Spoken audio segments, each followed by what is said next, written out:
অনেক কষ্ট করে ভিডিও বানাই, প্লিজ সাবস্ক্রাইব করেন।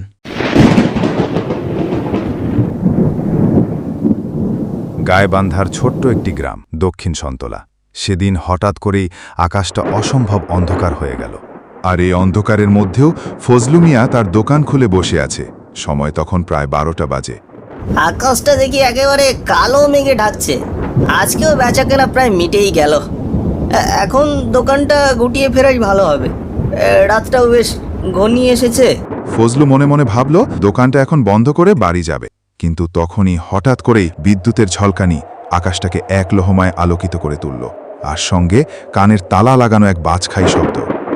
প্রবল বাতাস বইতে লাগলো, চারদিক আরো অন্ধকার হয়ে আসলো। শুরু হলো কাল বৈশাখীর ভয়ঙ্কর ঝড়। সে ভয়ে বলে উঠল, কি কাণ্ড!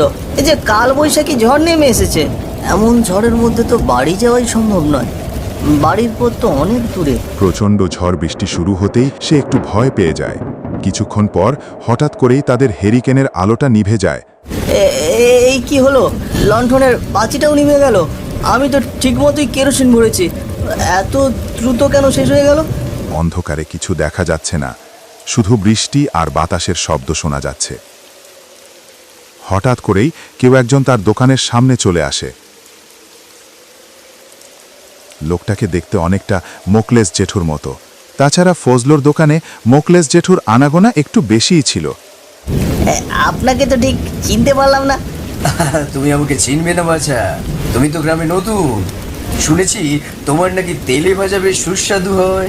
আজ তো দেখছি সব শেষ, কিন্তু একদিন নিশ্চয়ই খাবো। হ্যাঁ, নিশ্চয়ই এসে খাবেন। রাত তো বেশ হয়েছে। এত রাতে গ্রামের বাইরে থাকা একদম ঠিক নয়। তুমি বরং আমার বাড়ি চলো। এই সামনেই আমার বাড়ি। আজ থেকে না হয় কাল ভোরে চলে যেও। তখন ফজলু মনে মনে ভাবল, এত ঝড় বৃষ্টির মধ্যে তো বাড়ি ফেরা সম্ভব নয়। এর থেকে আজকের রাতটা লোকটার বাড়িতে থাকলে খারাপ হবে না। এই যে কিছু বলছো না যে, কি হলো? ভাবছি দুর্যোগপূর্ণ রাতে তো আর বাড়ি ফিরতে পারবো না, তাই আপনার সঙ্গে যাওয়াটাই ঠিক হবে। সে লোকটার সাথে যেতে থাকে।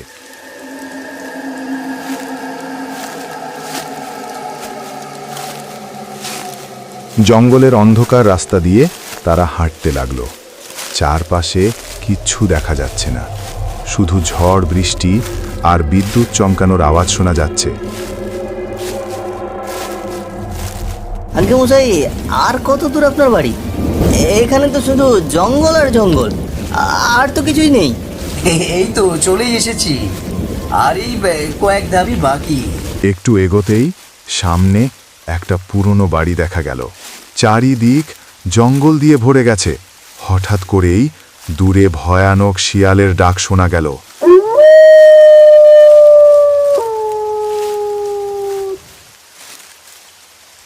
ও গিন্নি, আরে দরজাটা খোলো। সঙ্গে যে একজন মেহমান এনেছি, জলদি খোলো।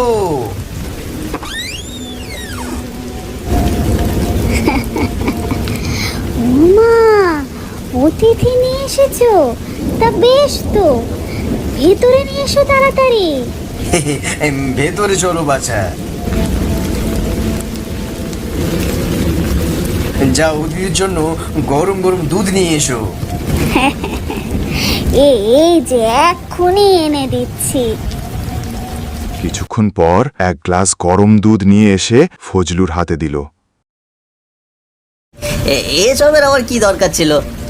আরে না না, খাও খাও, তুমি এখন আমার ঘরের অতিথি। কিন্তু হঠাৎ করেই ফজলুর লক্ষ্য করল গ্লাসের সাদা দুধগুলো লাল রক্তে পরিণত হয়ে গেছে। সাথে সাথে হাত থেকে গ্লাসটা পড়ে যায়। কি কাণ্ড! দুধটা একেবারে রক্ত লাল হয়ে গেল। আর বাইরের গরুগুলো এভাবে চেঁচাচ্ছে কেন? কি হচ্ছে সব? ঠিক সেই মুহূর্তেই ফজলু তাদের সাথে তাড়াহুড়ো করে গোয়াল ঘরে যেতে লাগলো। কি হচ্ছে সব? না না, আমি আর এক মুহূর্ত এখানে থাকতে চাই না। এখনই আমি বাড়ি ফিরবো। বাইরে বের হওয়া মানেই কিন্তু বিপদ। লোকটির কথা বলা শেষ হতেই প্রচণ্ড ঝড়ের মধ্যে একটা গাছ থেকে 3টি কাক চেঁচিয়ে মাটিতে পড়ে গেল। ফজলু সেটা দেখে ভয়ে চমকে উঠে আর এক মুহূর্ত সেখানে দাঁড়ালো না। কি অদ্ভুত কাণ্ড রে বাবা! সবই যে ভুতুরে কাণ্ড মনে হচ্ছে।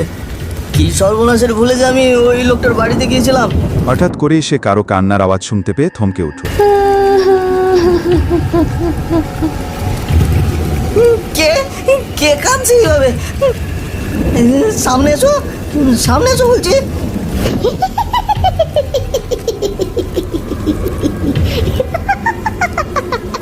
ওরে বাবা রে, এ যে আস্ত একটা পেতনি। না না, আমাকে এখনই পালাতে হবে, পালাতে হবে। কি বললি তুই? তুই পালাবি? আজ পর্যন্ত আমার কাছে আসা কেউ কখনো পালাতে পারেনি। এ তোকে এখানে এত রাতে আসতে বলেছে। এখন তোর রক্ত আমি চুষে চুষে খাবো। না না, আমাকে মেরো না, আমাকে যেতে দাও। আমি এই গ্রামে নতুন। কতদিন হয়ে গেল তাজা মাংস আমি খাইনি, তাই আজ আমি খাবো।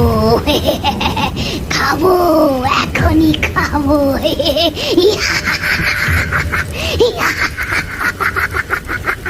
পেতনির কথা শুনে ফজলুর সাথে সাথে অজ্ঞান হয়ে মাটিতে পড়ে যায়।